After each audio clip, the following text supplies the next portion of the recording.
Hello everyone. Today I will be interviewing Sean Roach from St. Vincent and the Grenadines. Sean is an engineering student majoring in Intelligent Systems and Automation Engineering at Ishu University. He has participated in the TEDx event held on campus in the fall of 2020. Hello Sean, how are you today? Hi Adil, it's a pleasure to be here. Sean, artists often begin their artistic self-expression at a young age. When did you find that passion? My exposure to the arts began around the age of 3. There was an art class done by a lady who later became my art teacher at college. Her name is Bonnie Rodette. So she would also give me materials while she taught the art class.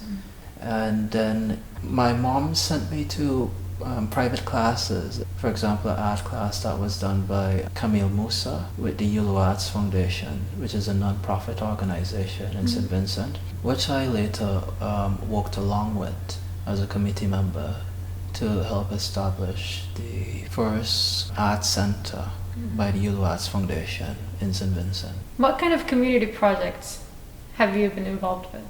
Some community projects that I have been involved with include mural paintings inside Royal St. Vincent and Grenadines Police Force, a mural project at Redemption Shops. This project came about as an approach to help combat a stigma which was placed on that community because of the level of crime that was there. So it was a community enrichment project. A group of us beautified bathhouse where persons from the community would use, because not many of them would have indoor showers, and instead of it being inside degraded condition, we painted it in order for it to uplift their daily life. Some people may overlook the impact that your immediate environment would have on your mind. So a mural project inside a community, from my perspective, it does not only influence how pretty a place looks, it has a strong influence on the psychology of people.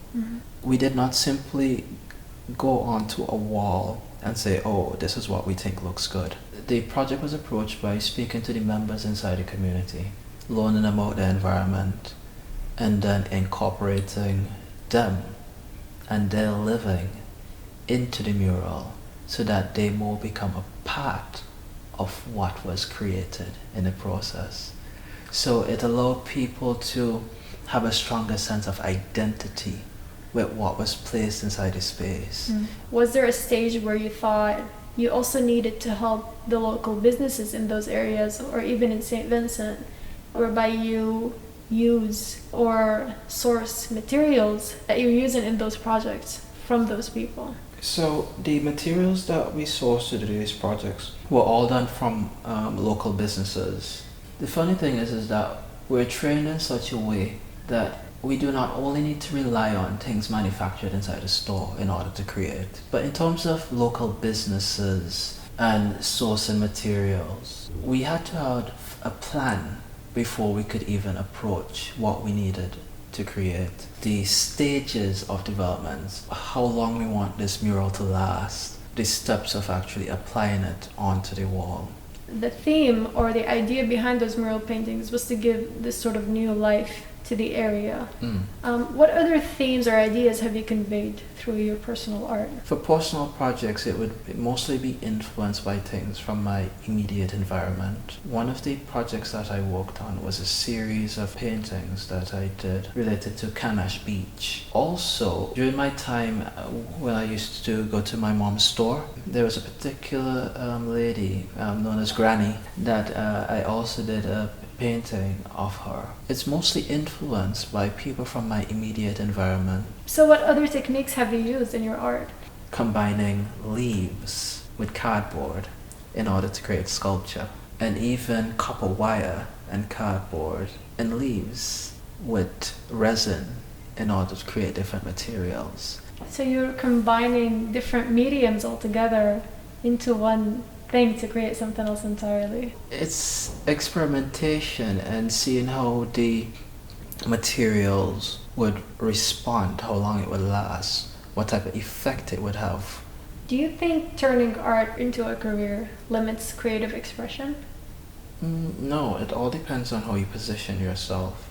Art is not only about creating beautiful objects or having a message, especially if you want to make a living from this field. Research and explore areas, especially areas in the field of business. See how we could merge different fields in order to help improve your niche. And you don't need to please everybody. It's not your job to please everybody. Find people who you could trust and support you, and you do the same. You've recently combined business and marketing perspectives into your own art by creating the jigsaw puzzle, your first. Why a jigsaw puzzle? Why not other products? For me, the jigsaw puzzles was merging the idea of making art affordable and also beautifying spaces. The tortured artist. Mm. They subscribe to this idea. So the idea of being a tortured artist, when you mentioned that to me, I'm not only thinking about financial torture, I'm also thinking about what struggles are they going through in terms of their immediate life, their family struggles, relationships, education, trying to find food on the table. These different levels could all form a sense of torture to someone. So being a tortured artist is a period of time. Pain is not constant. It's about adjusting. I certainly agree with that as well. So that concludes our interview for today. Thank you very much for this opportunity. I really appreciate this interview, Hadil, and I'm looking forward to see what happens in the future.